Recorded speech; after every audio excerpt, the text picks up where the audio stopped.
Nigeria and the Biafran people. Thank you very much. My guest today in the studio, whom I'm interviewing, this is the general headquarters of Punchline Africa Television. We want to take the opportunity to thank the government of Republic of Kenya, the East African community, the African continent, for listening to our plea, giving us the freedom to discuss issues that destroy Africa. We have no regrets for stating statements truthfully what is going on in Africa. The truth is that there is no Nigeria anymore. And if Africans are waiting for Nigeria, and they go to AU and they say, we have Nigeria, we have Buhari, maybe we have Buhari 6.1 feet, but we don't have Nigeria. I have no good words. His Excellency, President Buhari, has to pull up his socks. We are crying for the Nigerians, for the state of Nigeria. It is collapsing. The killings, the murder, the rape, the defilement, the destruction of property, the slaughter of youth, because of one thing they ask for, freedom to express themselves, is what makes me very upset. But let me cool down and I come to my guest. My guest today is Mr. Mazi Nnamdi Kanu, the leader of indigenous people of Biafra. Welcome to the show, Mr. Nnamdi Kanu. Thank you. Thank you very much, sir, and thank you for having me on your wonderful program today. It's an honor. I've been looking forward to for a very long time. For very many years, we've been watching you, and I'm glad to be here today. Thank you very much. Today, we are honored, and we want to start off by giving you a chance for us to know you, because many of my people in Kenya, and as you are aware, Kenya is a member, is the chairperson of Africa Peace Security Council. The authorities in this country, Kenya, are watching. They want to know the difficulties that you have. Two, Kenya also has a lot of Nigerian refugees who have come to Kenya to apply for asylum, especially from the southeast of the Biafran area. They are here, and we should not keep quiet and tell lies. There are many here.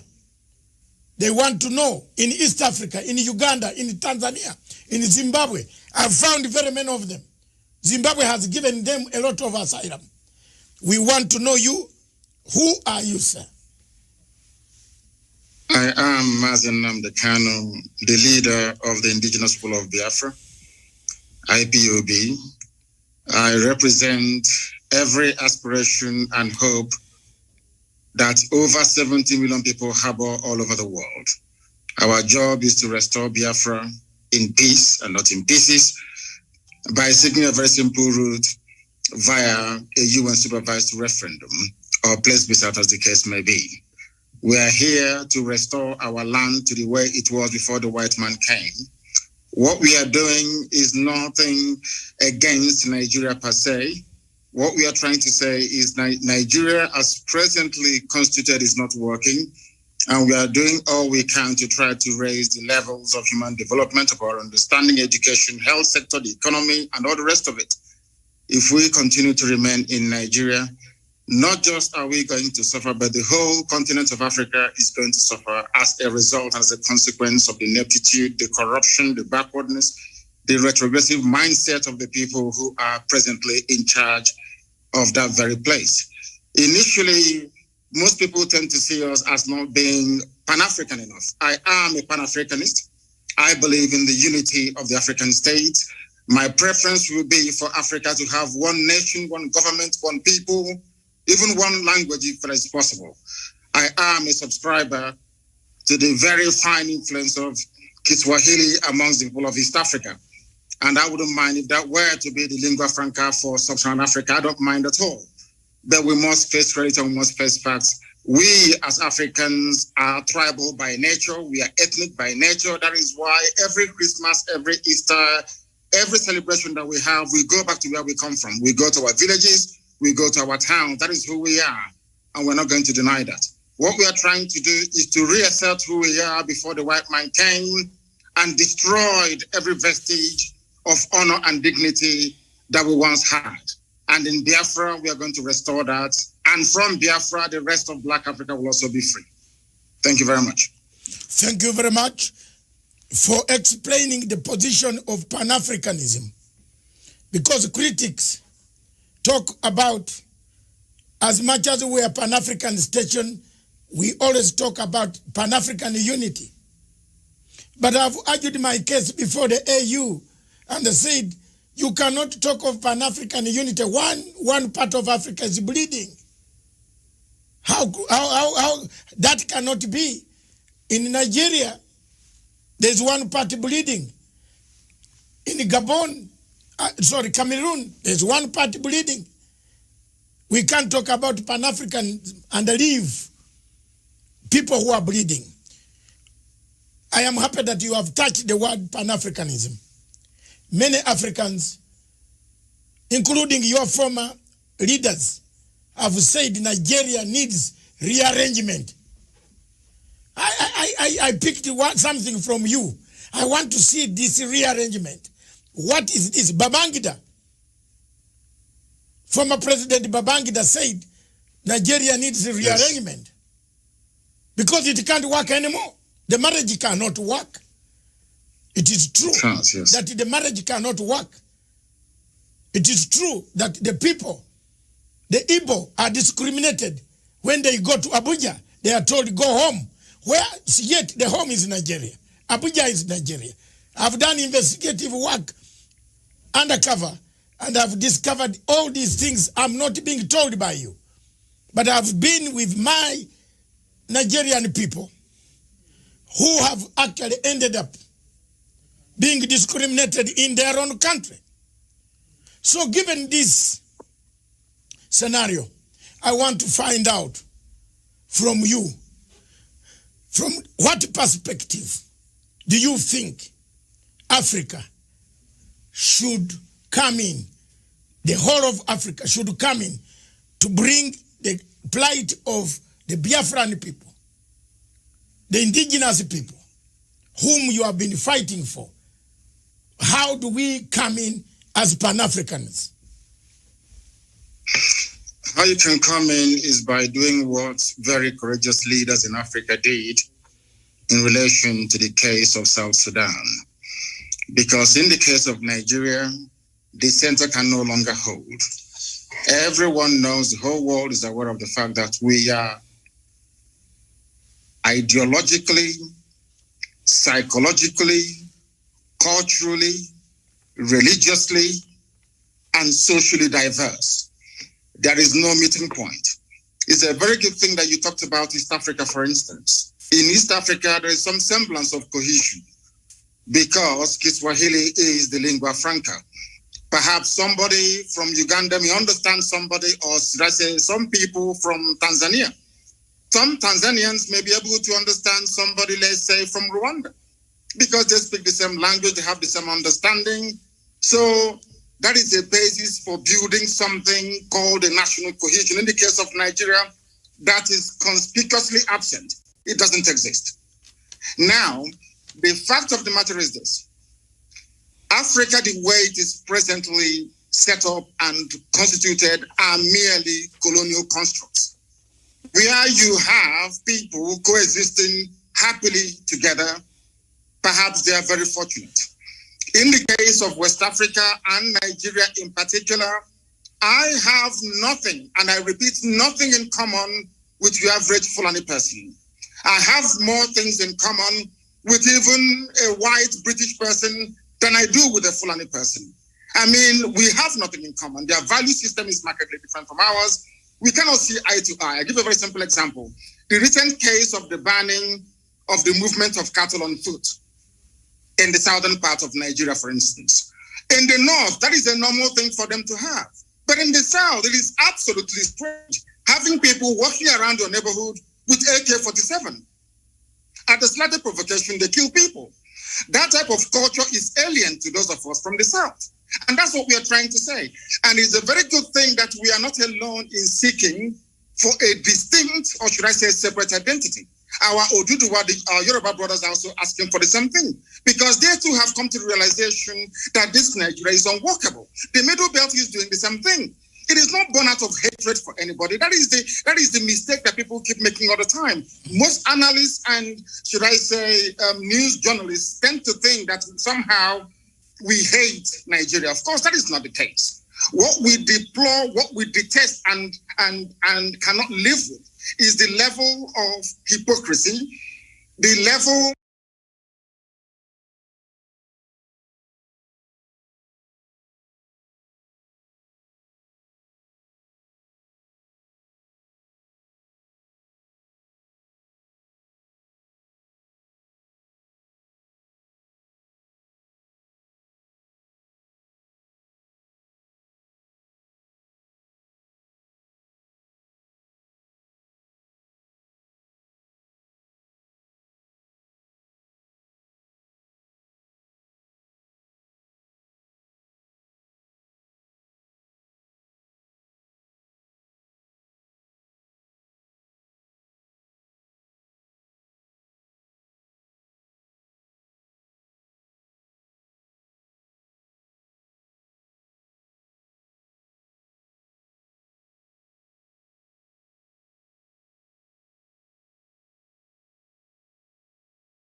I did say here that we've had, haters in our communities, dating over 100 years back. And we've always had minor quarrels settled by the village heads in those years. But that suddenly, it could be because of the failure of Libya, and also crisis in some other West African countries.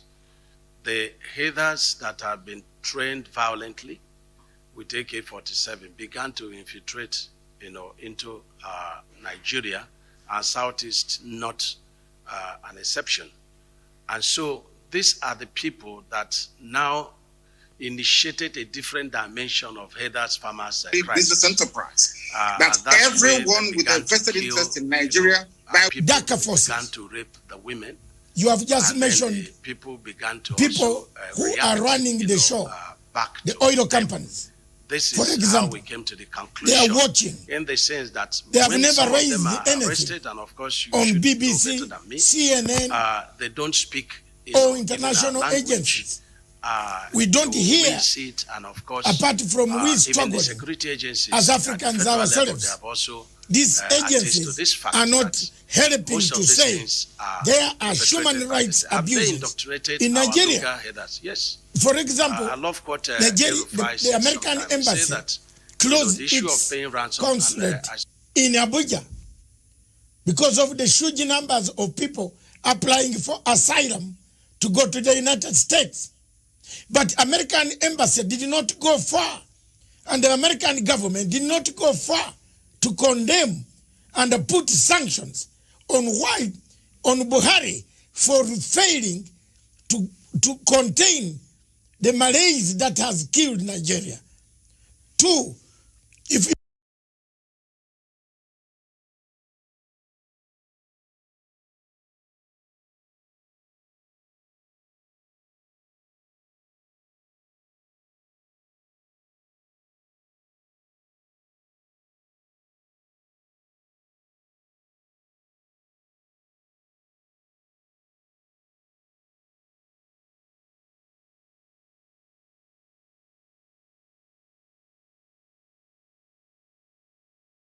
of course, it's a huge corporation, we know that. The same goes for Shell, for BP, for Halliburton, for ExxonMobil, and all the rest of them. They operate the way they like in Africa because we've allowed them to. I was in Texas a few months ago, Most of these oil companies are there. But the type of environmental degradation and damage that we are witnessing in Biafra land do not obtain in Texas, because there they have laws governing their operation, how they exploit, how they, extract and distribute this very vital natural resource. But because Nigeria, I think it's a cliche that Nigeria is corrupt. What people don't understand is the depth of the damaging effect of corruption that you have. And I'll give a very simple example. We cannot expect white people to have regard for us when we do not have regard for ourselves. That can never, ever happen. Do you know that in Nigeria they import fuel? Are you aware that Nigeria imports petrol? Yes, I've seen the queue. I've seen the queue at the petrol station, yes. Do you know that Nigeria imports kerosene? Oh. They have 5 viable state-of-the-art refineries. Not one of them is functioning, not one single one. When white people are operating in such an environment, seeing how foolish and how stupid the entire country is in terms of their priorities, how do you then expect them to have respect for you or have regard for you? They can go into our land, they can pollute it. Katrina Lang, the British High Commissioner to Nigeria, can be running the show, or she likes, because there seems to be a recognition that these people do not reason like human beings. That is the fact. That is the fact. Tell me what an ambassador will be doing, crisscrossing the entire nation, telling them how to run their security architecture, telling them who to kill and who to spare. Our lawyer had the mom killed 2 days ago. Barrister Okorafor, the mother was assassinated only 2 days ago, all because he was exposing what the army is doing to innocent people. That tells you all you need to know about Nigeria. Nigeria is an albatross around the neck of Africa. Nigeria is the only country in Africa actually dragging Black Africa backwards because of their ineptitude, because of their criminal mindset, and because of the drive of the Fulani to dip the Quran in the Atlantic Ocean. That is the problem. There is nothing wrong with Islam, don't get me wrong. There are some very wrong interpretations of the religion of Muhammad that the Fulanis are using as the driving factor in their push to take over the land belonging to indigenous people all across Nigeria. They've done the same thing to a relative extent in the Middle Belt. They took a chunk of Yoruba land in Ilorin, where they have an emirate today. The same thing they're trying to do in our land, and we said no to it. And the whole world is there. The US mission is in Nigeria. The UK is in Nigeria. EU is in Nigeria. The UN is in Nigeria. And there is wholesale murder and slaughter of people going on in Biafra as I speak to you right now. This very minute.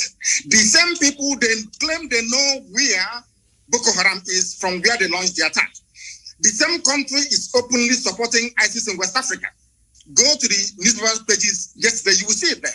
Nigeria government actually supporting ISIS to take over the terror franchise from Boko Haram. They're not hiding it anymore. There's a terrorist who is there as a minister. Now tell me which country in the world will allow a terror sympathizer to be a minister of state only in Nigeria. How can such a country be allowed to exist? Because of what some corrupt people are gaining in America, because of what some corrupt individuals are gaining from Europe, because of the corrupt tendencies of Katrina Lang, who is the UK High Commissioner to Nigeria. That is what is happening to us. And because we have no reason to challenge this very orthodoxy of repression and oppression, that is why that woman keeps gallivanting all over the place, deciding who should live and who should be killed. It is not the fault of Total, not the fault of Shell, not the fault of Mobil. We allowed them, we created the environment to allow them to be so corrupt that now they're controlling our lives. And that is what Biafra will bring to an end. I did not say that Biafra will stop the business of Total. I never said that we will not do business with Shell. No, not at all. But it has to be business between two human beings, not a set of human beings and one set of animals. Thank you very much for that question. Let me come back to the question of referendum. You parted ways, and most of us have parted ways with Buhari about the referendum. The people of Biafra have said, and the entire Nigeria, not only Biafra, most people that I meet or whom I've met, including Obasanjo, Several times I've confronted Obasanjo. By the way, me and Obasanjo, we can't sit on the table for 2 minutes without exchanging tables because I can't manage. I have asked, and Obasanjo asked, why don't you give a referendum? The marriage is broken. The marriage is gone. The marriage is not worth it.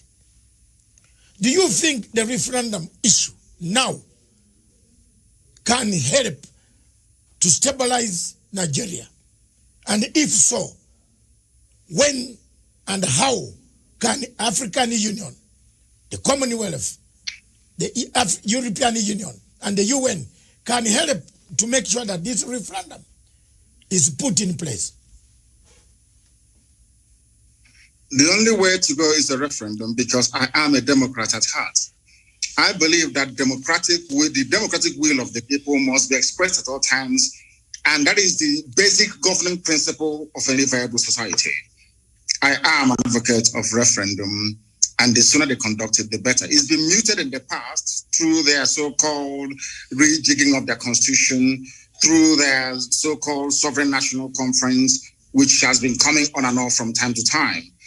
Any new arrangement that seeks to keep Nigeria together as one must be subject to the will of the people.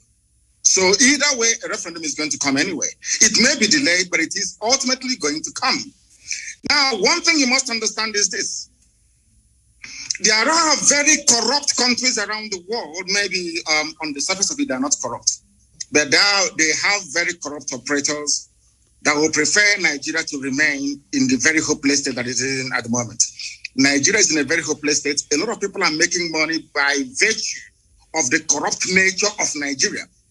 Do you know that Shell BP can sell 1 million barrels of crude oil in a day and only report that they only sold 100?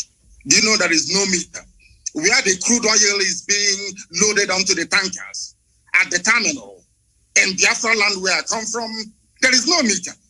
You can take as much as you like and declare whatever you like. These interests want to keep Nigeria one. Every ambassador to Nigeria gets a welcome handshake of $1 million. Once you're posted to Nigeria from a well-to-do country, so to speak, the ambassador is bribed immediately there and then. That is how you start your work. You will not believe what I'm about to tell you. Do you know that the U.S. ambassador to Nigeria organized, or should I say, convinced the Biden administration to allow the U.S. military to come for an exercise in the Gulf of Guinea in order to checkmate Biafra and Ambazonia, freedom fighters? The same people did not go to the north, where they have Boko Haram, where they have ISIS, where they have Ansaru, where they have Fulani headsmen terrorists. People tormenting, killing, raping, kidnapping, and pillaging on every blessed day they do this. Do you know that it is not the recommendation of the U.S. ambassador to Nigeria that U.S. must commit their troops to the north? But they are in the Gulf of Guinea, exercising, saying that we're there to fight crime both on land and on sea. But there is no crime going on. The places where the crimes are going on are all in the Sharia north. And I want to bring you back to this idea of referendum once again.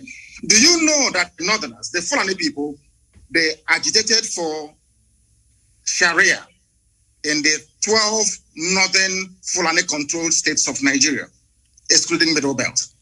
Do you know that your good friend, as you are saying, Obasanjo, gave it to them? It's not my no referendum. They're your good friend because I hate you more than you do. Okay. The man is a joke. Let me tell you this. Do you know that the Fulanis campaigned, including Buhari, of course, the late one who is in Saudi Arabia somewhere in a shallow grave?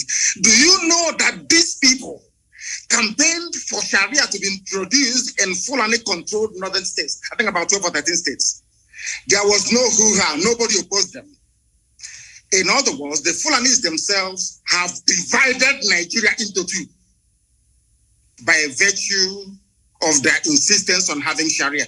That is why today the Chief Justice of Nigeria is a Sharia lawyer, not a secular lawyer, not a secular judge, a Sharia court judge elevated to the position of the Chief Justice of a secular federation. Now you tell me. Your Excellency, Nnamdi Kanu, is this the man the Chief Justice who said his papers were eaten by termites. That's correct, yes. It's him. Oh my God. That's the type of yes, continue. It's him. He is a Sharia court. He's an alkali in a Sharia court. But today, he is the Chief Justice of a secular state practicing common law. How do you expect us to accept such nonsense?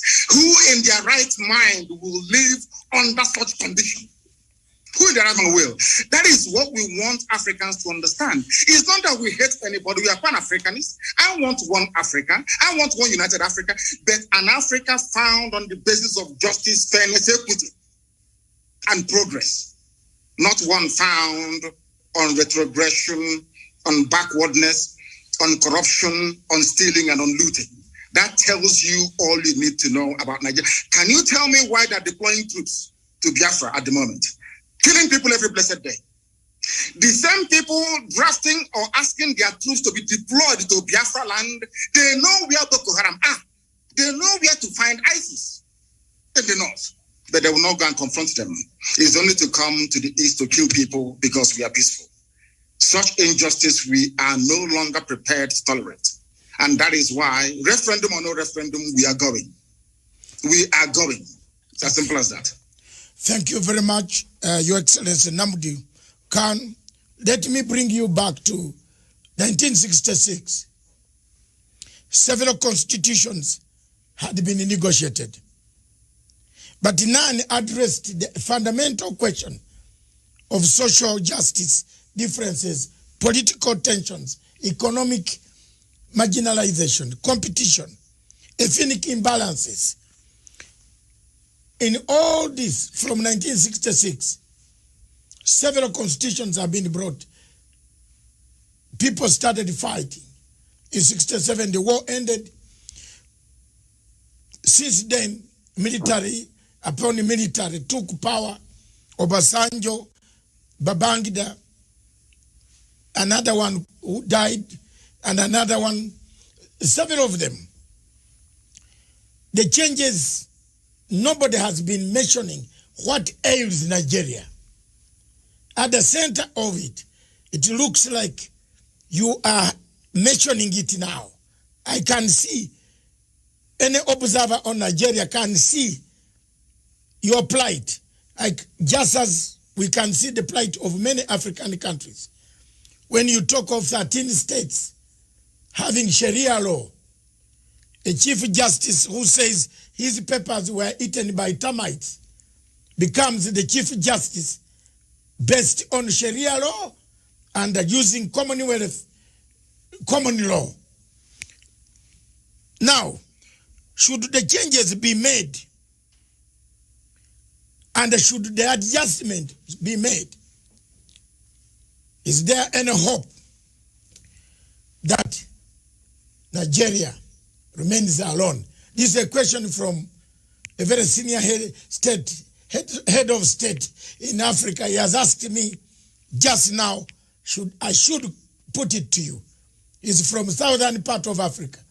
Can Nigeria remain together in case these are addressed? Yes, sir. It is up to the people of Nigeria to decide if they want to be together or not. During a referendum or a plebiscite, I'm only entitled to just one vote.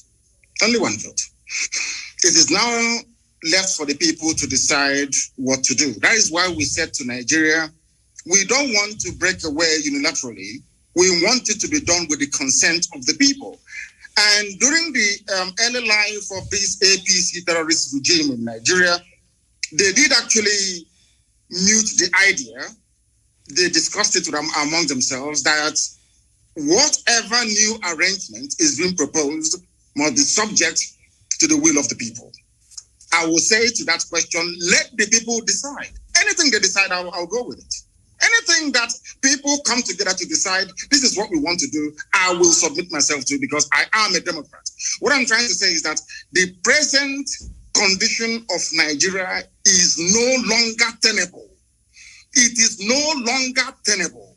It cannot be tolerated any longer. And that's why we're doing what we can legally and legitimately to bring it to an end. Okay. Let's come to African Union. President Uhuru Kenyatta is the chairperson of Africa, or Kenya is the chairperson of African Union Peace Security Council.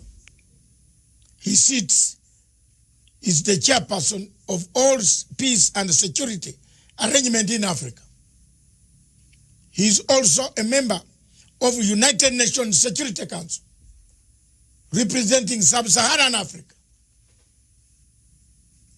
He has huge numbers of Nigerians seeking asylum every day in Kenya, Uganda, Tanzania. What do you want him to hear? What do you want him to hear now? What message do you give to them, to the AU, that the situation is not as they think, so that people can wake up and help you? What I want President Uhuru Kenyatta to understand is this. Contrary to all the fallacious lies and misinformation coming from Nigeria, we are not against African unity.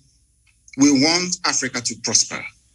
And what is happening from what you've said, what they're experiencing now in Kenya and in other East African countries in terms of the huge numbers of people seeking refugee status and asylum is indicative of the decay and the death that Nigeria is going through at the moment. And unless they step in now to do the right thing, believe you me, they will get millions upon millions of people asking for asylum in their countries in no distant future. Let it not be said that the disintegration of Nigeria will somehow bring an end to Africa's cohesion and unity. It is a lie. It's a lie. It will strengthen it.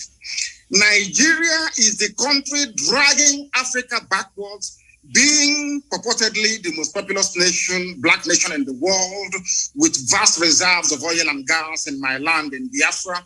A lot has been expected of Nigeria over the years, but each time they have failed.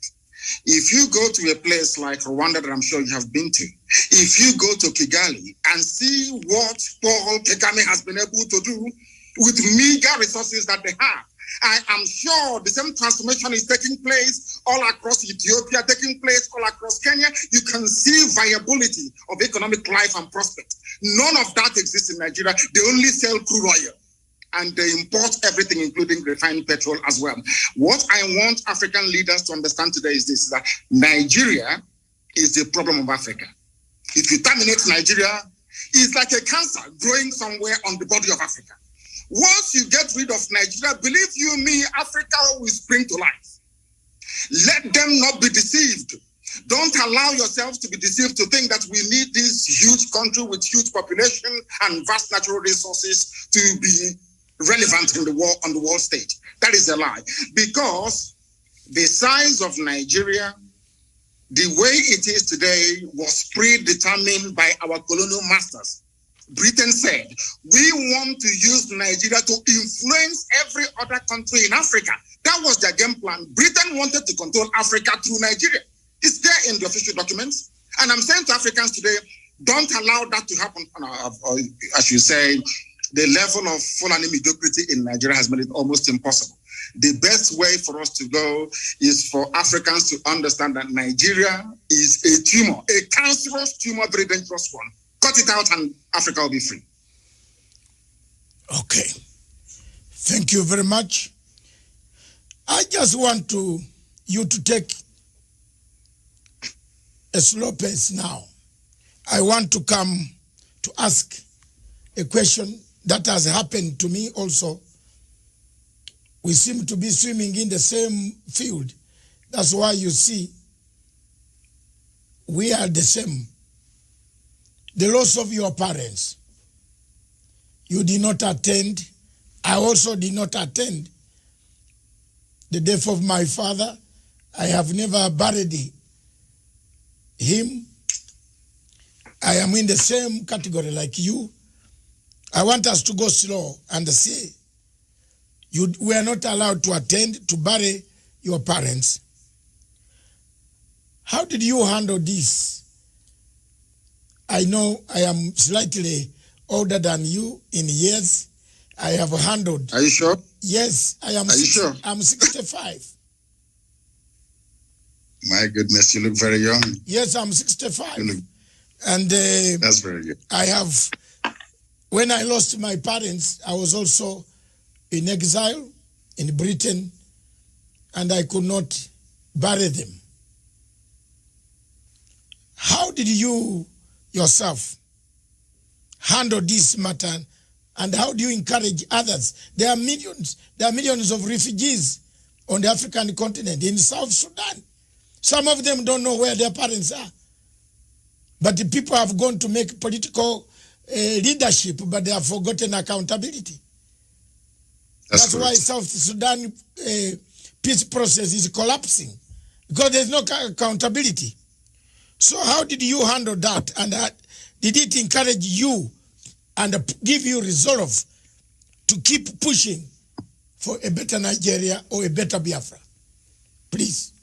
It's kept me pushing for a better society for everybody. Everybody, not just within Biafra or within the wider Nigeria, but across Africa as a whole. Because what concerns one black person actually should concern another black person as well. I put my parents' murder by the Nigerian state into context. The only thing that matters to me is the freedom for Biafra, of which I am prepared to pay whatever price that God requires of me to pay in order to ensure that Biafrans are set free.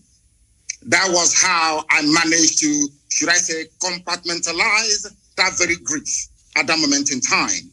And I might also add that my mother-in-law is dead as a result of the same thing.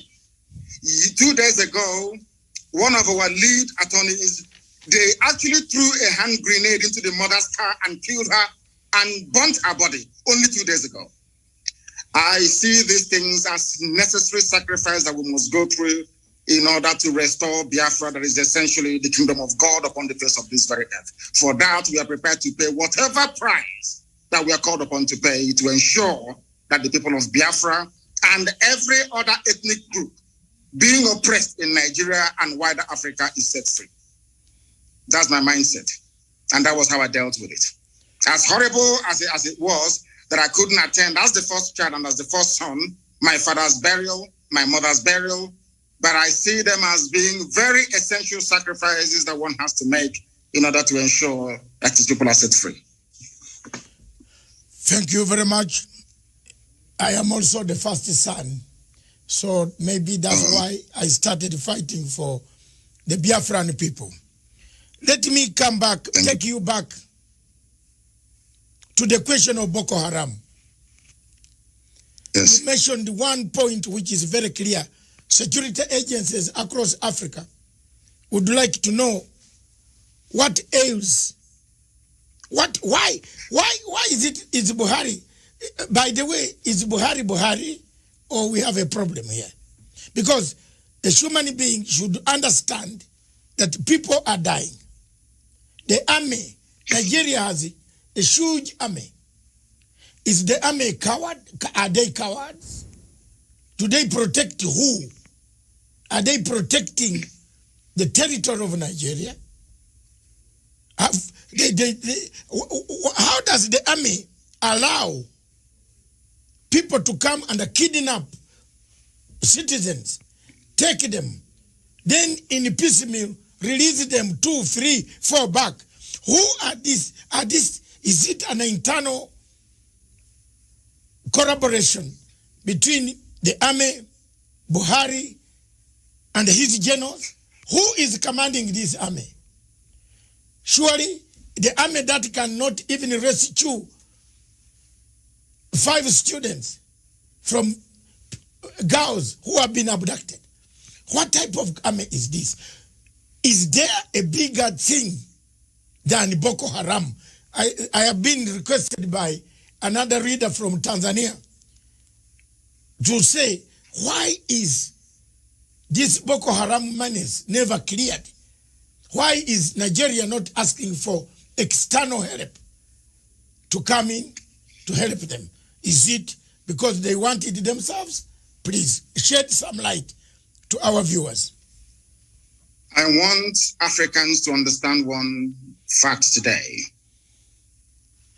The entire terror architecture in Nigeria is hinged on the political aspirations and hegemonic tendencies of only one tribe, the Fulani.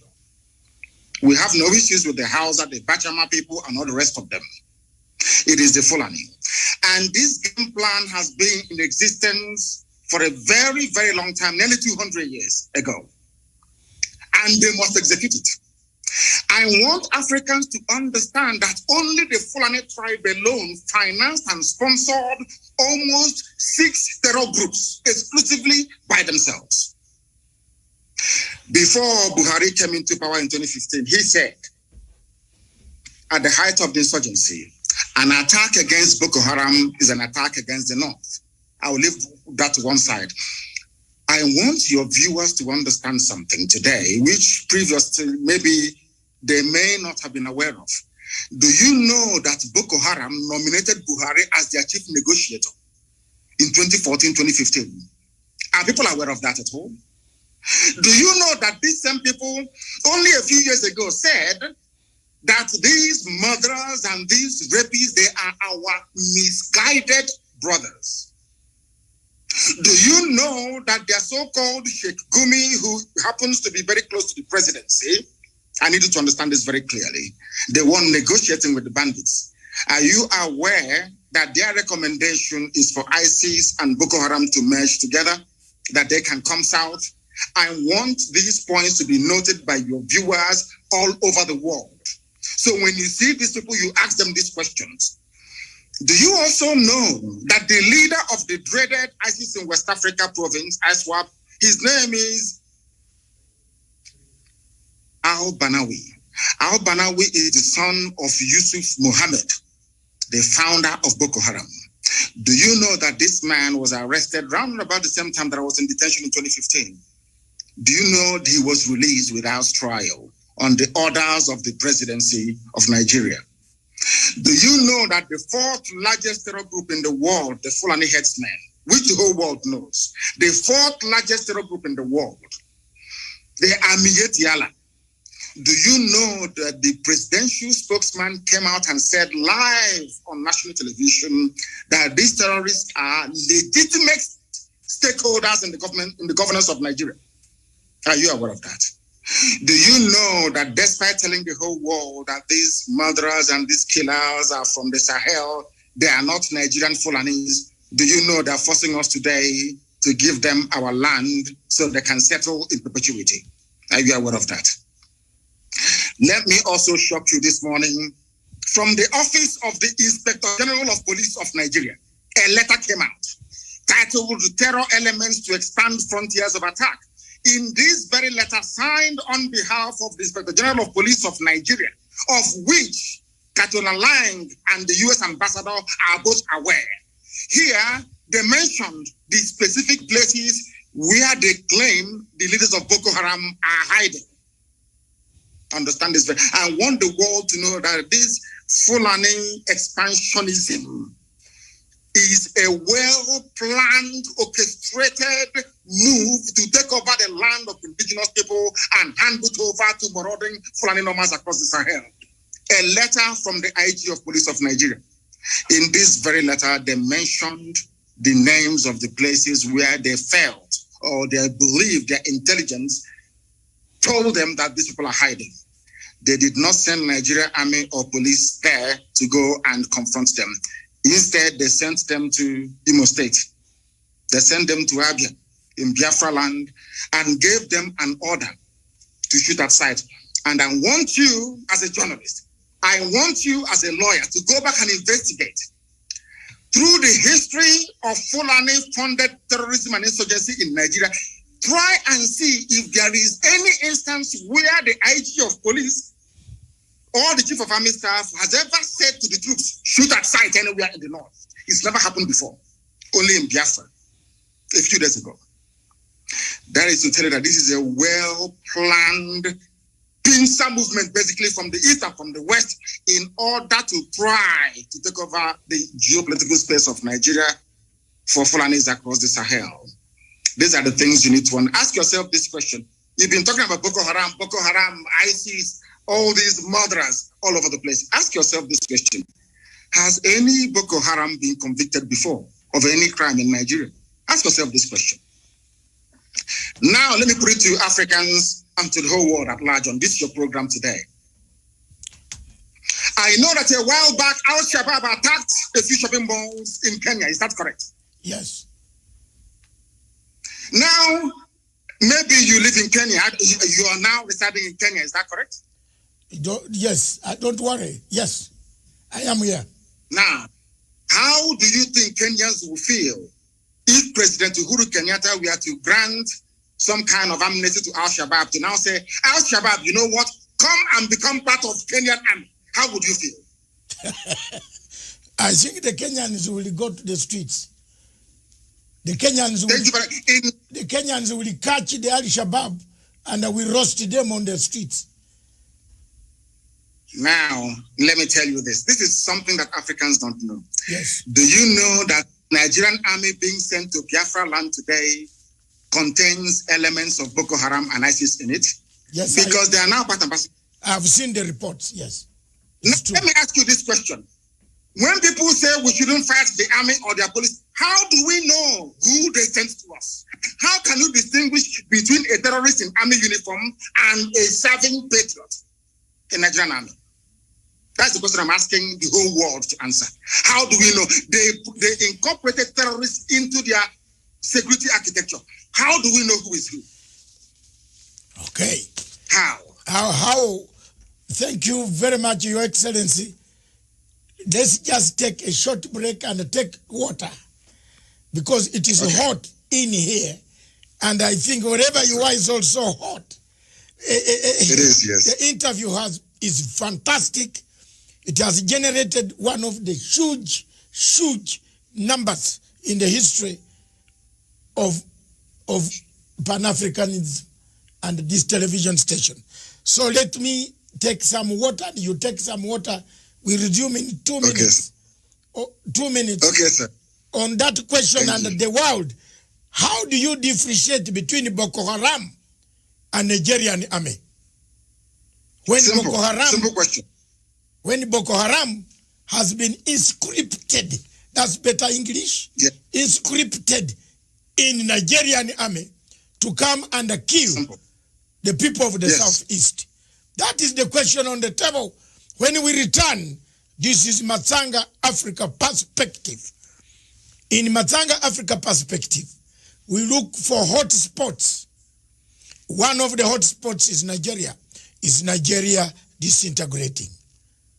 Is Nigeria fragmenting to pieces? Is there leadership in Nigeria? Is General Buhari the general we saw 10 years ago? Oh, this is a different person. How can a leader allow his people to die? How can you inscript a Boko Haram to be a minister in your own government? Oh my God. Is there something wrong? A country that we all looked at as a country, the big giant of Africa. We saw everything in Nigeria. Now it looks like what my good writer, the man who wrote the things fall apart, Chinua Achebe, was right. The center cannot hold anymore. This state is going. Don't go away. Just we are returning. This is a fantastic show from Punchline Africa Television. We are interviewing His Excellency Nnamdi Kanu, the leader of IPOB, indigenous people of Biafra. Thank you.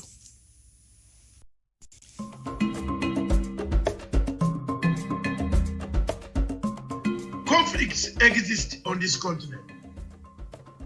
One of the most raging conflicts on the continent of Africa is the question of Biafra. From 1965 or before that, the Biafrans had their own institutions. Before the colonial master arrived, they have agitated themselves, they have told the world they want fair treatment in a nation called Nigeria. Successive regimes have always trampled upon the rights of the people of Biafra, destroyed them, killed their younger men, assassinated many, deported many, excluded many, forceful deportation out of your own country. Time has come for the new generation in 2020, 2021, 2022, for people to sit down to find an everlasting solution to the conflict that is around that region. President Buhari promised us that he will finish in 100 days, the first term of office. Boko Haram will be dead. Today is finishing his second term. Boko Haram is even more vibrant than his own shoes. We have landed in very serious murky waters that the people of Nigeria don't know which direction they are going. The people of Nigeria, a big country with a big population, an economic hub of West Africa and Africa, with the biggest reserves of oil, still lingers in poverty. The poverty and the rich gaps in Nigeria are wider than the distance between, Mars and Earth. What can we do for our countries in Africa? How do we unite? For us, our role is to speak, to defend the voiceless, to chart our way forward, to find a solution. The only way solution can be got on the Biafran issue is a referendum, which Buhari and the government, president, have refused. But sincerely speaking, Nigeria needs rearrangement. If that rearrangement does not come today, tomorrow, or the other day, one day it is going to explode.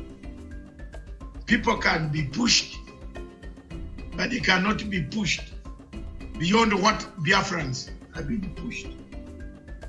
The suffering is too much. Pictures that I cannot show on this television. I call upon President Uhuru Kenyatta, as a member of the United Nations Security Council, to see that some of these problems should be resolved and a resolution is passed of sitting down to understand the difficulties of the nations, especially in Nigeria, in Cameroon, because the problem of Biafra is also similar to the problem of Amazonia. The English-speaking people have no say in Cameroon. They are taken as second-class citizens. Biafrans are also taken as second-class citizens in a country called Nigeria. Their problems are compounded with a dictator who has lost direction, who doesn't know where the wind is blowing from, whether east of Sahara or west of Sahara. He's going north when the wind is going south. Therefore, it's blown, one leg going up, one leg going down. Buhari standing 6.1 feet, being blown apart. Thank you.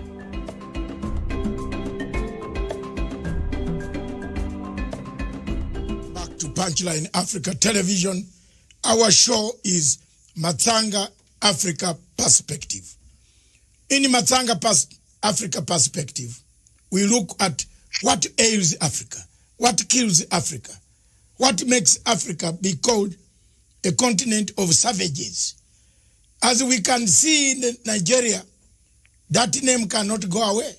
Boko Haram is killing people, taking people. We have incorporated it in the system of the Nigerian army, brought them back without remorsefulness. They have not done any reconciliation. And they are then being hired to destroy and kill other people. We have invited, and we shall invite more people to talk about this. We shall invite any other person who wants to discuss the issue why Nigeria is collapsing. A state the center cannot hold anymore. With us in the studio and away taking questions from us is none other than the leader of IPOB, Indigenous People of Biafra, His Excellency Mazi Nnamdi Kanu. Welcome back, sir. One question. Thank you very much. One question. Yes. After the break, we had to go for some water because it was becoming hot here. To hear that Boko Haram is part and a parcel of the government of Nigeria. It is something that has sunk my heart. I don't know. But I am very shocked. Let me come to this. There is a feeling that time has come. And I will keep on going back to this question. That the United Nations, the 5 permanent members, are part and a parcel of your problem. Now, because you can't exclude any, China is already in Nigeria also. Russia is in Nigeria. America has been there. Britain is there. France, through Total Oil, their presence is there. And a candid question comes. We touched it, then we went away. But it is coming back from the questions I've read during the break. Someone from South Africa is asking, surely, do these permanent members of the United Nations have eyes? Do they see? Because there are some clips here which I don't want to show you on this TV. They are very bad as far as the killings of the youth in Southeast in Biafra. The killings, the slaughter, the torture by the army, by Nigerian army. How they tie youths on their Land Rovers and roll them around the villages. I get these pictures every day from Onitsha. These are not photoshopped. These are real things happening in Nigeria. So someone has asked, does the United Nations permanent 5 have eyes or not? What would you say to them now, today? As we find... I believe that. Yeah. Go on. They have eyes, but for some reason they have decided not to see the evil happening to Biafra. And this is what I want Africans to actually digest. Africans must ask themselves this question. Why is there this global conspiracy against Biafra? I have an answer to that. It is because Biafra portends goodwill for the whole of Africa. And they understand this very clearly. We cannot be blaming the permanent 5 of the UN because we are the ones that created the enabling environment for them to come in, to exploit and to do whatever thing that they want to do. I was having a very serious discussion with somebody and I said to them, Do you think that the world prefers this very exploitative relationship that they have with the very corrupt, subsequent corrupt regimes that you have in Nigeria? The person said yes, and I said no. The answer is no. USA is more concerned about trade with Japan and EU more than they will with Nigeria. Because in all these economies, people want where they can ship their goods and services to be purchased. They needed to have the spending power. That was the reason behind the USA helping Germany to stand on its feet after the Second World War. The reconstruction of Europe by the US government was driven by economic self-preservation. People would want an Africa that is viable, an Africa that will be like the Southeast Asia, where high goods and services can be traded with ease. Not this very almost primitive, exploitative relationship that they have in places like Nigeria. I don't blame China. I don't even blame Britain. I don't blame Halliburton, USA. I don't blame Agip of Italy. I don't blame Shell of Netherlands. I don't blame any of these people. We are the ones that allowed them to come to exploit us. So we cannot blame them. See, in life, when you allow yourself to become a victim and you keep playing the victim card all the time, you go into, your mindset will go into a very vicious cycle of this victimhood, and you can never come out of it. And I'm saying to Black African people all over the world, if you believe in the equality of every man born, if you believe that all men were created equal by God, then anything white people can do, so also can you do it. If we cannot do what Europeans can do, what Americans can do, what South Americans can do, what Asians can do, we cannot lay any claim at all to human equality. It is our fault, not the fault of the permanent five. I go back to what I said before. It was these same people that gave oil and gas concessions to the United Kingdom. That was why they prosecuted the Biafran War for them. It wasn't a white man. These were Black people. Gowon is a Black man. It was Gowon that said no to restructuring. Obasanjo fought on the side of the colonial masters. That is the history of Africa. Joining your oppressors to defeat your own people. That's exactly what is playing out in Nigeria. Nothing more, nothing less. I cannot possibly apportion blame to anybody whatsoever.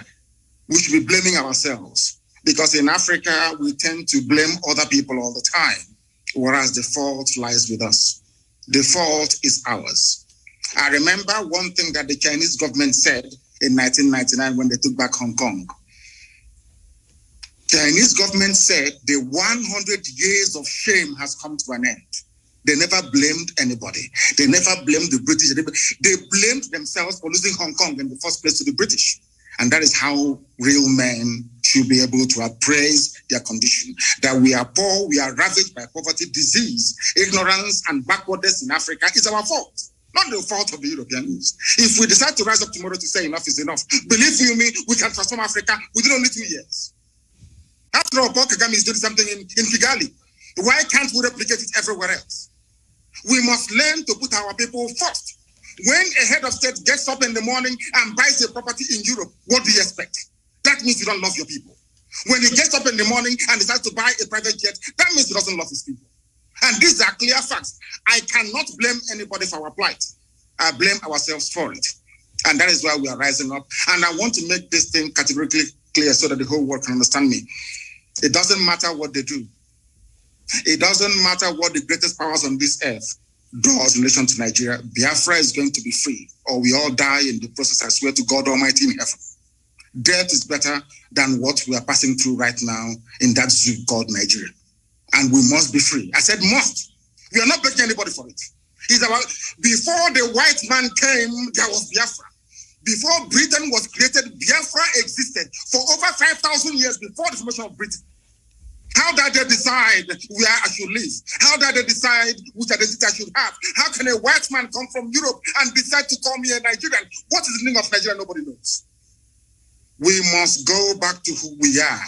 Be proud of who we are. I am a proud Biafran. I can never be a proud Nigerian because the name Nigeria has no meaning. No meaning whatsoever. Not even in Swahili, it has no meaning. How can a white man come and create a country for me in Africa and I be holding their flag running up and down saying this is my country? Who said so? Can I go to Europe and create a country in Europe for them? On what basis is our argument of human equality when Europeans can come to Africa and create countries? We cannot go to Europe to create countries. How can that be equality? Oh. That is why some are racist towards us. And that is why we must rise up now, not tomorrow, to support Biafra. Biafra is the beginning of the true emancipation of black people. Ask Julius Nyerere and he will tell you. Thank you. Julius Nyerere, indeed. In 1967,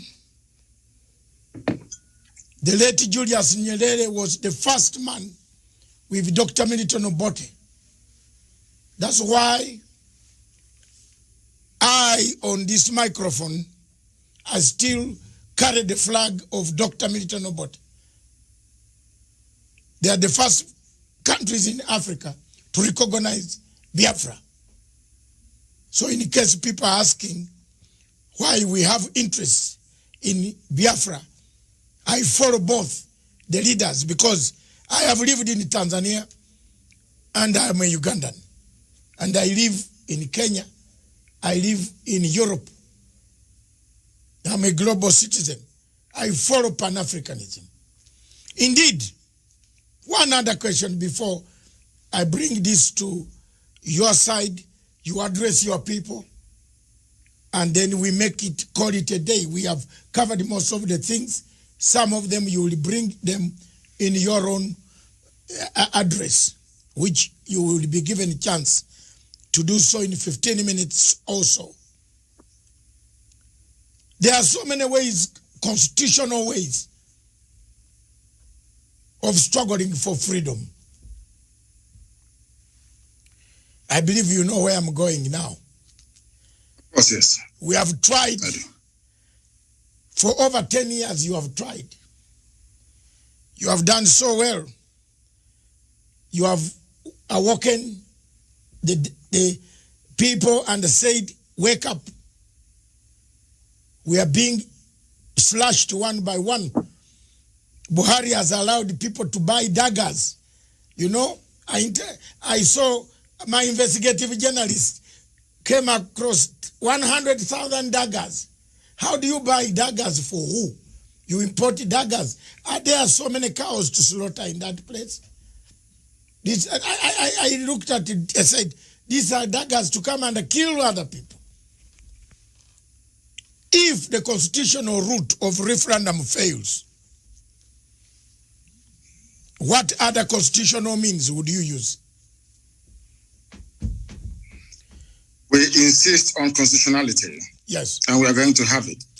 When Reverend Dr. Martin Luther King started to try to rearrange the social order in America, some people felt it was impossible to do, but eventually he succeeded.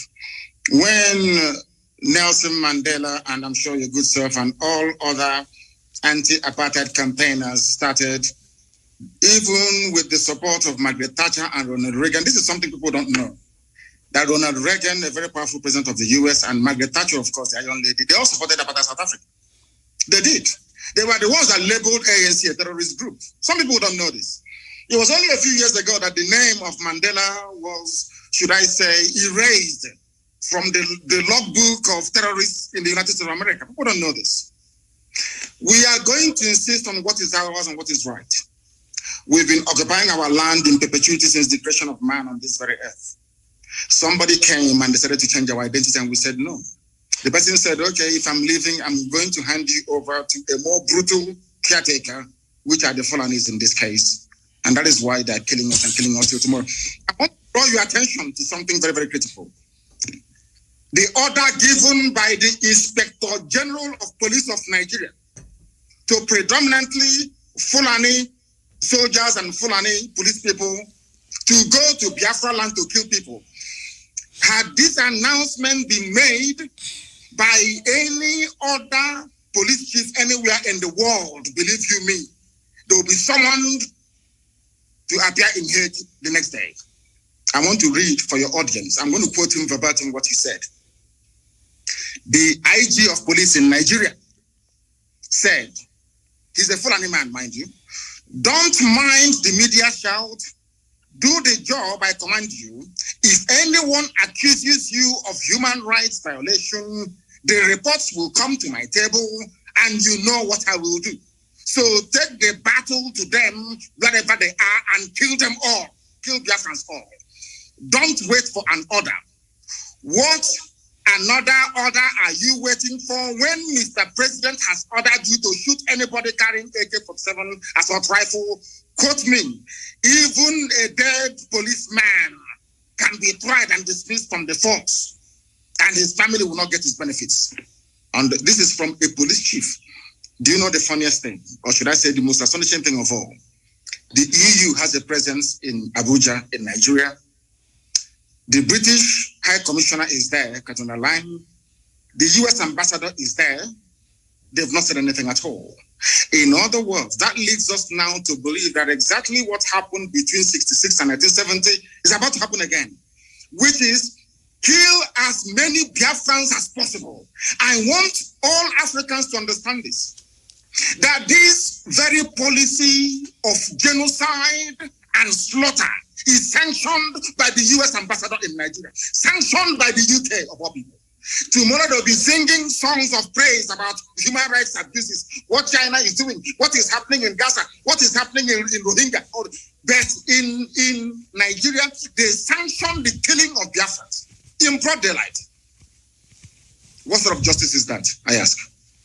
And I want Africans to know, to ask themselves this question: why is it that the USA and Britain wants this very tiny country to be squashed and killed? What is it that they have that is driving them so mad? Because the future progress of Africa lies in the land of Biafra, and they do not want black people to be developed. That is why they're doing what they're doing. Look at a whole, should I say, high commissioner running all over the place, telling the country how to be run.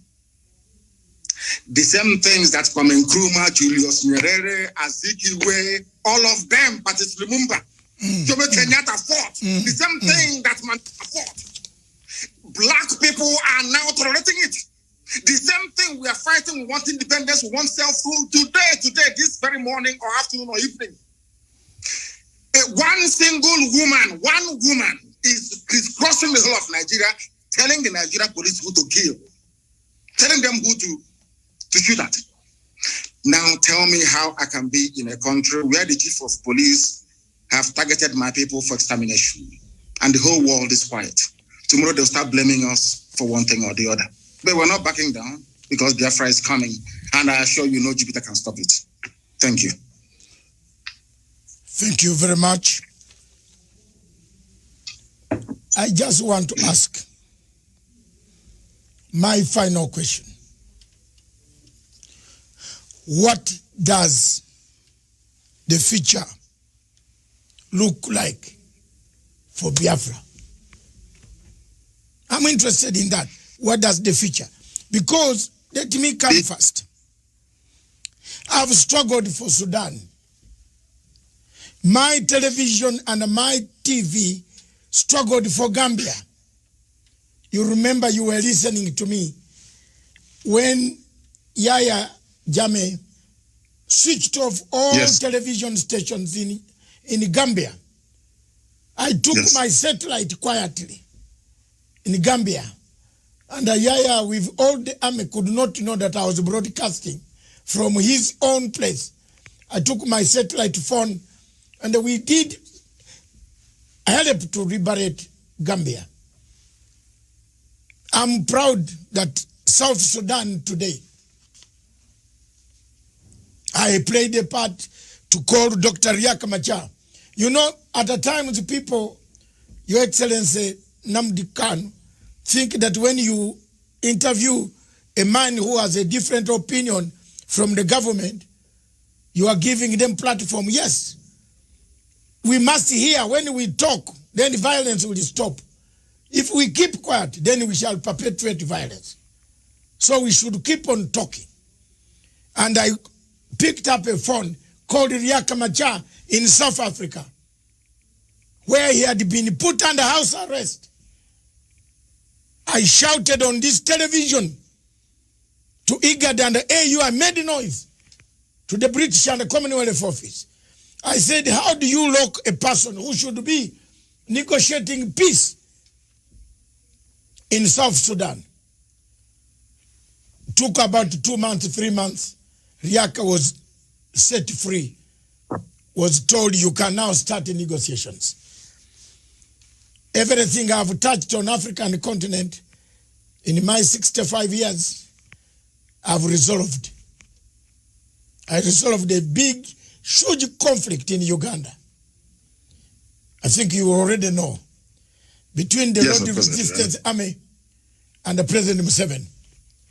People feared to go to the bush to look for this man, younger man called Kony. Very young, still 40-something. I went. I said, you are killing people. People want you to talk. And we have come here. If you want to kill us, you can also kill us. I'm a determined man.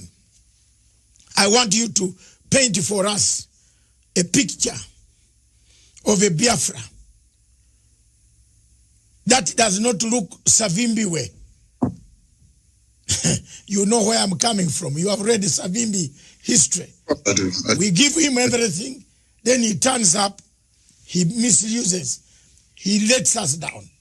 Sudan, South Sudan, look, we give them time, Riek comes back, they fight again over power. I have been there for Cameroon, the Amazonian people. I'm bringing them again.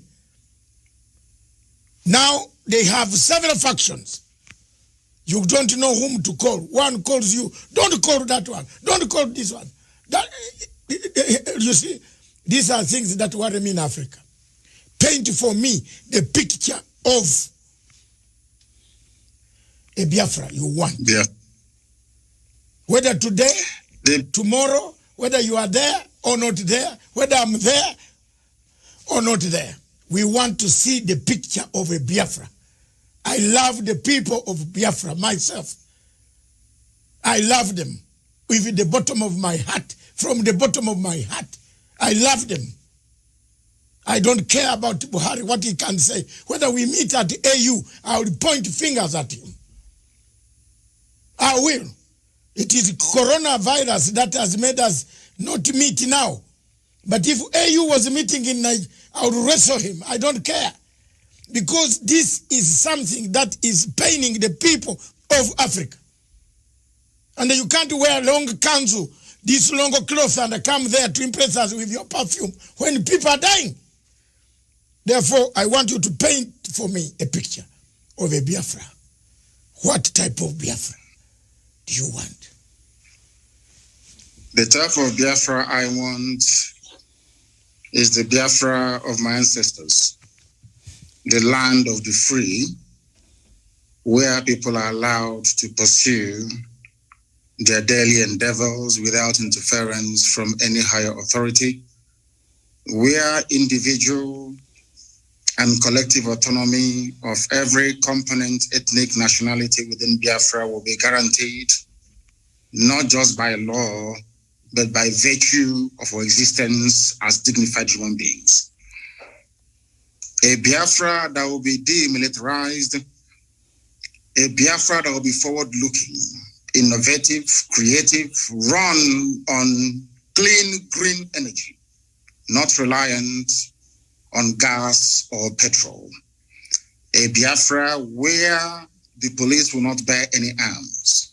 A Biafra where people can live and die and you will not see an armed soldier anywhere around you. A genuine republic, a land belonging to the people. We are going to cement this in the way we structure our society. A Biafra that will attract inward investment. A Biafra that will consider every necessity of life as being a human right. Not just in words, but in deed. A Biafra where there will be no strife nor rancor. A Biafra where all men and women will be equal, regardless of their religion, their sex, their creed, their orientation. A Biafra that will maintain open borders to every black soul on the face of this very earth. I do admit that geographically, in terms of landmass, we may not be that huge. The Biafra will operate, or should I say run, an open door policy. Every black person on the face of this earth will be an honorary citizen of Biafra, as long as you're not tainted by terrorism. That is the type of Biafra we want to run.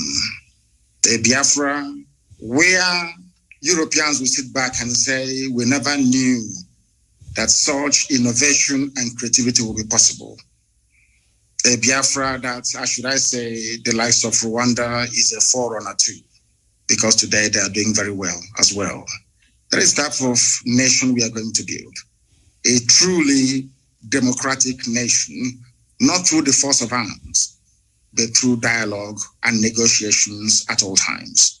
Nobody's going to lord it over anybody else. My ancestors never did. That is why we remain the only people not to conquer any other piece of territory, and nobody conquered us until the white man came and our temple fell in 1904.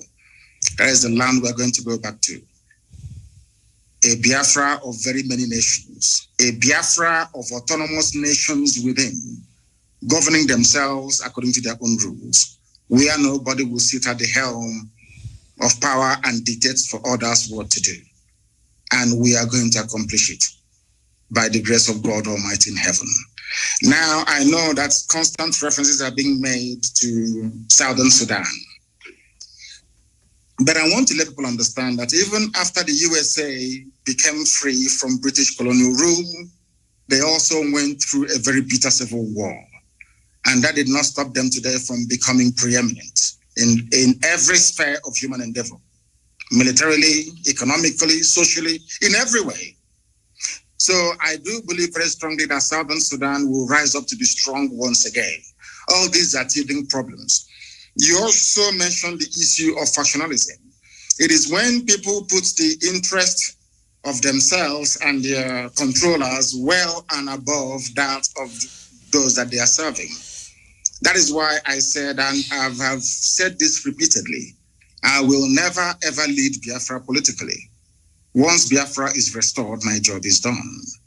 I want to be able to prove to our people what sacrifice means, so that those who will come after us will know how to treat our people with respect and with dignity.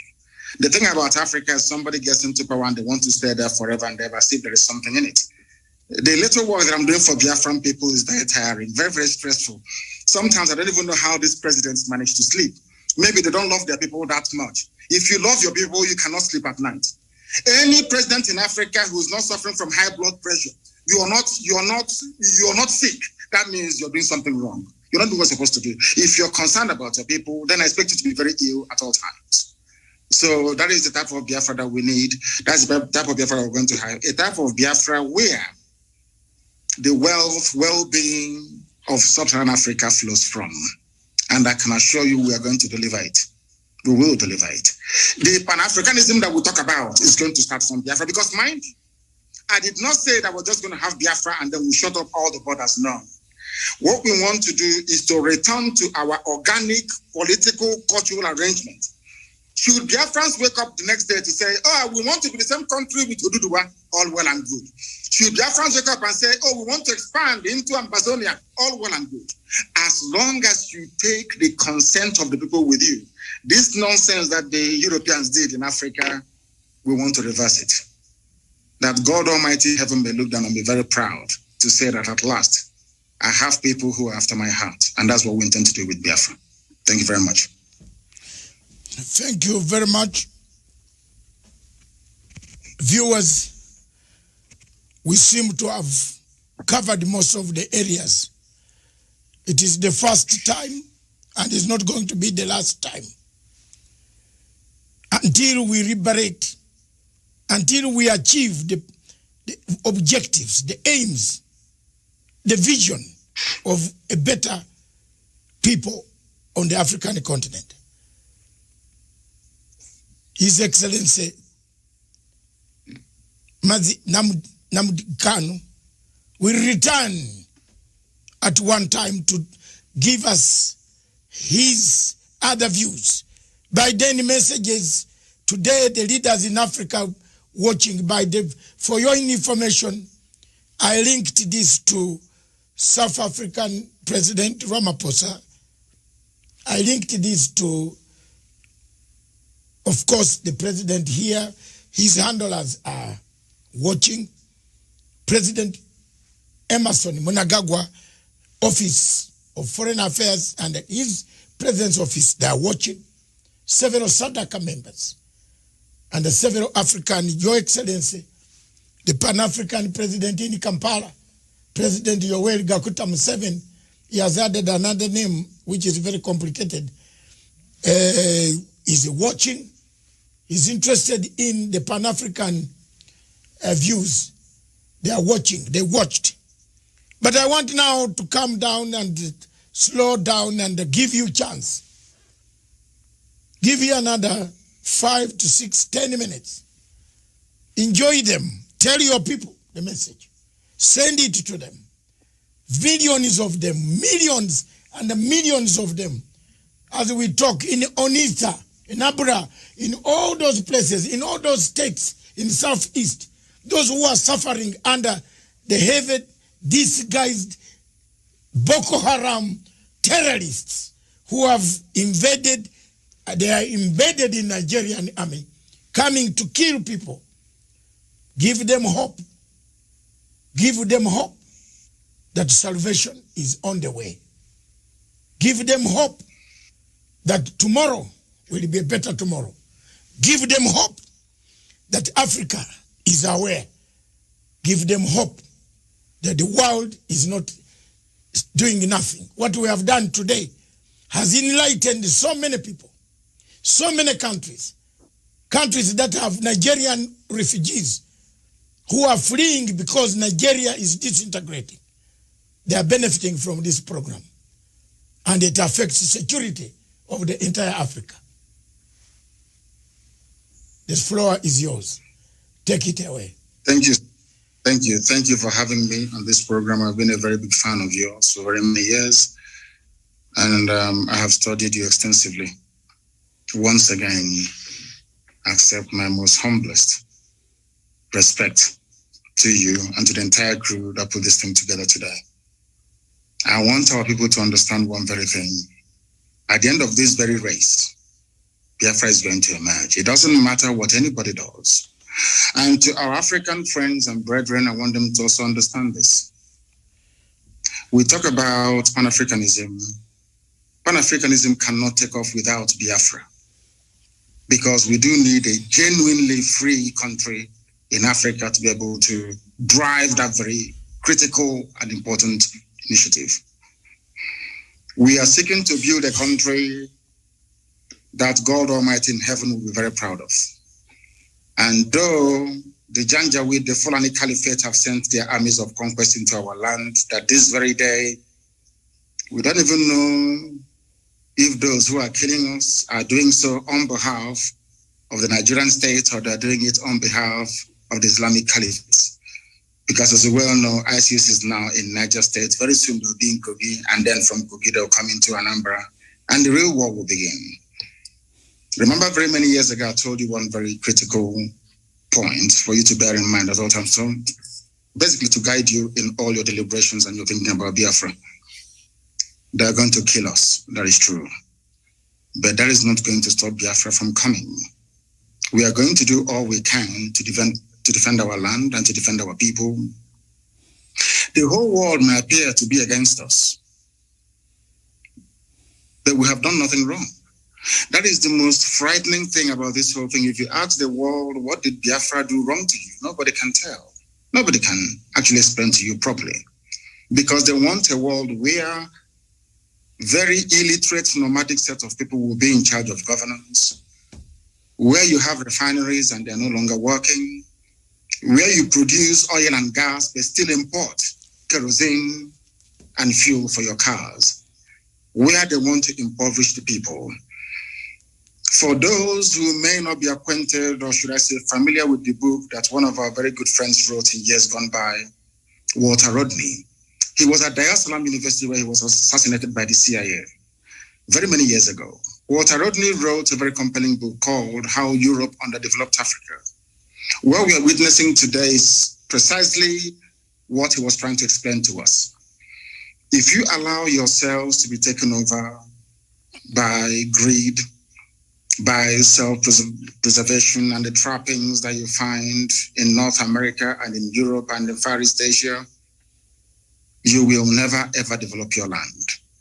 We are fighting for Biafra that we may restore our lost dignity. We are fighting for Biafra that Black people all over the world may be set free at last. We are fighting for Biafra not that we may have or commence the building of a large empire, not at all. We are asking for a Biafra where we can live and die with a semblance of dignity. Because right now people are dying, but there isn't any dignity. We must stand very tall and very strong, resist our enemies. That thing that we are thinking now that is impossible to accomplish very soon, you will say it. We must remain resilient. We must remain devoted. We must remain unflappable. We are not going to retreat, not one iota. If at the end of this race there is only one Biafran man and one Biafran woman left, may they continue to expand. They killed us, 5 million of us, after the war. After the war in 1970, we had lost 5 million people. But there we are still the largest ethnic bloc anywhere in the entire Nigeria, because God is faithful. And at this very critical time, this very Elohim that we worship is not going to abandon us. I'm not saying we're going to fold our hands in prayer and fasting alone. No, we are going to do what we have to do to ensure the survival of our race. An attempt has been made in the past to exterminate us. The British supported the killing and the mass slaughter of Biafrans because of crude oil and gas. That Ojukwu told Harold Wilson, we cannot give to you. This resource belongs to the people, and that was the end of it. And he said, because of that, we're going to kill you. And sadly, Britain is still doing something till this very day. A supposedly civilized and advanced country, aiding and abetting the slaughter of an indigenous population because of oil and gas. Therefore, I'm asking all of you to remain very resolute, to remain very strong. Do not allow yourself to become distracted. We have almost won. As Dr. Matsanga said here a short while ago, we have awoken the consciousness of not just ethnic nationalities within Nigeria, but the entire African continent as a whole. We have won the debate. Now is the time for us to restore Biafra. And once that is done, believe you me, everybody will come to Biafra and to pay homage. Or should I say pilgrimage in this case. So we are winning. Many are dying, I know that to be true. A few days ago, we lost the mother of our very, very formidable barrister, Okorafor. But that's not going to stop us, because I know that they will kill us, we will kill them in the end. Biafra will come. And Biafra is very, very close. I want our people to develop the mindset of the Afghanis. Never say die. There were a group of people called the Mau Mau in Kenya. There were a group of people called the Kumeko in our land. These are the two people that fought the British to a standstill. Go and ask anywhere. And the remnants, of course, of Benin Kingdom, we must acknowledge them because they also fought very gallantly as well. We did not fight because we didn't like the Bible that the white man brought to us or the whiskey that accompanied it. We fought because we are free people. The time has come for us to restore the kingdom of heaven upon the face of this earth. The time has come for Biafra to be reestablished. The time has come for Black Africa to be free. The time has come for every Black person, regardless of where you are in the world, to stand tall and to say, I am an African. Remain very strong, remain very resolute, and may Chukwu Kikabiyama be with you all. Thank you. Thank you very much. Thank you, sir. Thank you very much. Before you go, I would like to show you the newspapers in Kenya, in Nairobi. You are very far. You must be missing some of these papers. The Standard, can we, production team, I'm on the ground now. The Standard newspaper in Kenya, the headline here is not on the Biafra where we still have. The only problem in Kenya, we don't have a crisis of dividing a nation. We have Yes. the Standard newspaper said, who failed Uhuru? The blame game. That's the headline. But one key thing that stands out in the newspapers, why we are struggling to put Africa in order, is His Excellency President Uhuru Muigai Kenyatta last night opened one of the biggest ports in Africa. You talked of Nigeria having oil, but it doesn't have even petrol at the petrol station. Jesus Christ. Terrible. But President Uhuru Kenyatta, while yesterday opening the the port in Lamu, he said this port will connect the east to the west, east to the north, east to the south. That is the thing that we have here now in Africa, in East Africa. We want to thank President Uhuru Kenyatta again for putting infrastructure for people to get in a car and take 10 days and arrive in Anambra. Is it Anambra? Yes. That's right. Yes, that's right. That's yes. what we want. I have been sent so many messages from Dubai. People saying in Anambra, they are married there. Kenyans, Nigerians have married a lot of our people from East Africa. And I hope one day for us, my children, also one of them, my daughters, is married to an Igbo person from Onitsha. Wonderful. We know how to take care of our wives. We are united. Another newspaper says good things about Africa. The Lamu Port roars to life with the president is good. You can see it. Yes. And that's it. And another good thing in Africa, I'm looking for Africa stories. For your information, I am a Liverpool supporter for 43 years. Like myself. Or I don't know. My God. Thank you very much. It looks like we are all Liverpool here, but the others don't get worried. We are now struggling to liberate Africa. Don't forget your local team in Biafra, and don't forget absolutely. Rangers Football Club is my first love, and Liverpool is the side chick. My first team in Uganda is Villa Football Club. Villa. Then my team in Kenya is AFC Leopards. Then my team in the world is Barcelona.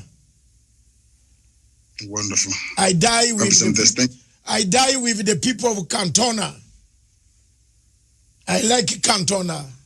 And you can now guess why I like Biafra.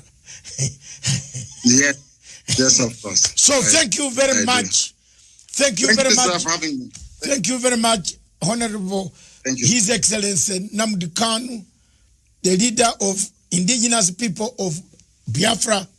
I want to take this opportunity to thank you and to tell you that my television station will be linked directly to every system of the Biafran people. Everywhere. Thank you very much. Let's today make a formidable move. I am not here for money. I never asked for a penny from any Nigerian in order to broadcast. I started broadcasting with passion. I have already told you one of my daughters is married to a man from Onitsha. And this man comes to my house, tells me the story. You know, in London, he tells me the story. I have been a supporter of the people. That Obasanjo there, you see walking free. It was me demonstrating at the Nigerian embassy for Abacha to release him with Chief Abiola. I wanted them released together with Osuji, who is the president of ICC. We used to come there every Friday for Obasanjo to have freedom. But when Obasanjo came out, he looks for money. Anywhere you find Obasanjo, you know he's looking for money. I'm sorry to tell Nigerians, may God bless me for being truthful and honest. There's no conflict. There's no conflict Obasanjo has ever solved in Africa. Even when even when we went for Zimbabwe Troika in Melbourne House, Obasanjo sided with Australia to expel Zimbabwe from the Commonwealth. That's the man you have. But thank you very much, God. Jesus Christ, hold us. Don't tire. Keep on the struggle. Keep fighting. I will. Keep democratically sending the message. You need a referendum. Peaceful ways. Don't give up. May God hold your hand. Thank you very much. Thank you. Thank you, sir. Thank you for having me. Thank you very much. Yes. Viewers, this station, therefore, is for Africa, by Africa, with Africa. Long live Africa. Charles.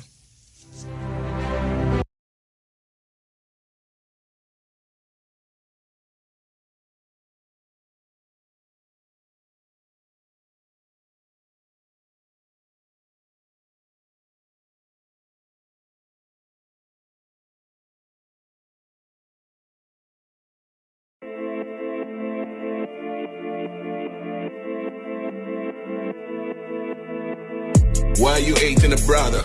Cause of color, my skin, my religion, belief, and faith. People can learn to hate, they can be taught to love. Enslaved mentality, human rights activists, long walk to freedom. Just like Mandela, hatred and appetite, the struggle against racism, justice and equity. Don't forget your history. Restore Martin Luther King, who foretold the American dream. Africa unite and wake up. We need one love and one voice. Xenophobia, fuck that. Our enemies, our leaders. These tyrants ain't giving up. Join the politics or shut the fuck. We need to unite and kick them out. Long live Bobby Wine, show where they are to Igbo, Sean Kuti, Pelu Faz, Gani Adams, freedom fighters, Nnamdi Kanu, Pelu Biafra. Which way? Africa.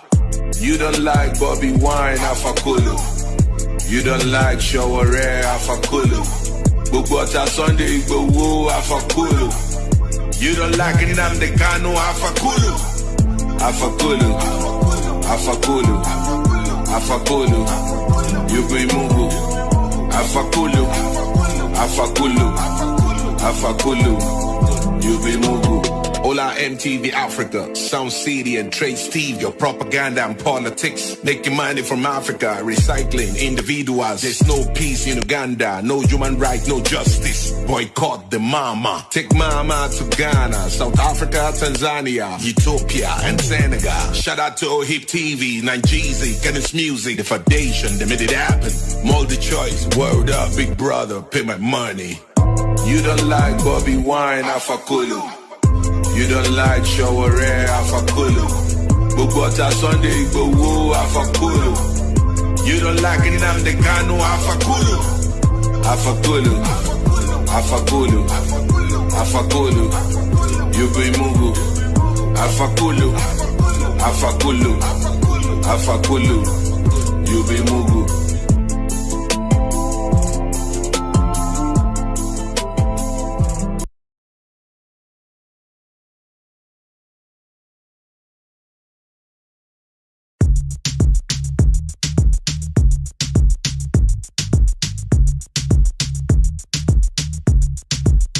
Mekatasi na Nigeria wepo makachukumana tozo.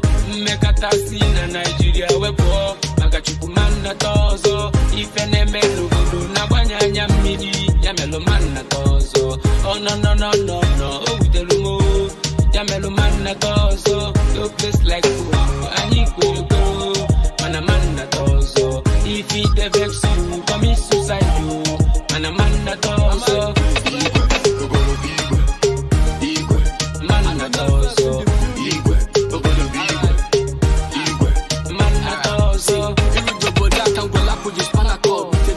Economy, still a well odd. No road, no lie, water no the flow. And if you talk police, them go come carry go. Giving people fake promise for their campaign. After the election, the next section are siren. Sufferness now a block fest. People die. Very good propaganda and lie. Some face of 80s with a C for ya. Walk like Jackie, salary probably next year. Everybody want to be like Mandela, the king of hero, while their heart is full of evil. Like King Pharaoh. Mpanso but that Yokman as a border. 1 and 2 Ogadika will another summer. Clearing and raking labor. Ogadika Ghana. Political manipulation, nobody say something. We can take this for granted, we could do something. I don't I know, but I will look at that we are something. Mekatasi na Nigeria wepo makachupumana tozo. Mekatasi na Nigeria wepo makachupumana tozo. Ifene melugudu na banyanya midi ya melumana tozo. Oh no no no no no, oh delumo ya melumana tozo. No place like you, anyikwe manamana tozo. If he vex you, commit suicide. Manamana tozo.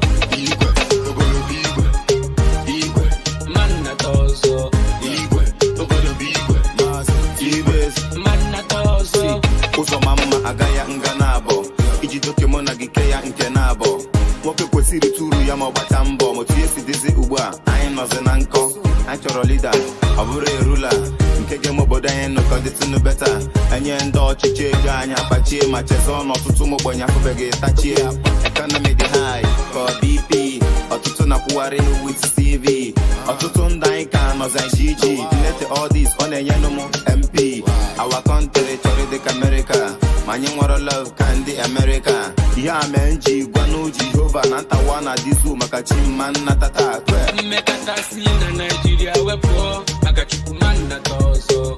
Mekatasi na Nigeria wepo makachupumana tozo. Ifene melugudu na banyanya midi ya melumana tozo. Oh no no no no no, oh udelumu ya melumana tozo. No place like you, anyikwe manamana tozo. If he vex you, commit suicide. Manamana tozo. Manna tozo. Manna tozo. Get defend men at this our nation. No matter go chapu bed, no occupation. I must tell you it's from the foundation. Man, I put to the blames on our generation. Aburu Eve. Mado go chapu taburu a thief.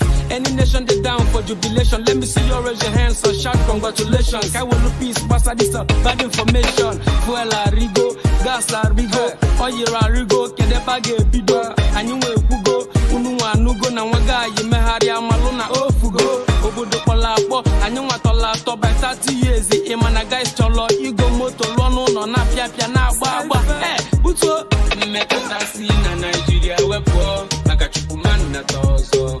Mekatasi na Nigeria wepo makachupumana tozo. Ifene melugudu na banyanya midi ya melumana tozo. Oh no no no no no, oh udelumo ya melumana tozo. No place like you, anyikwe manamana tozo.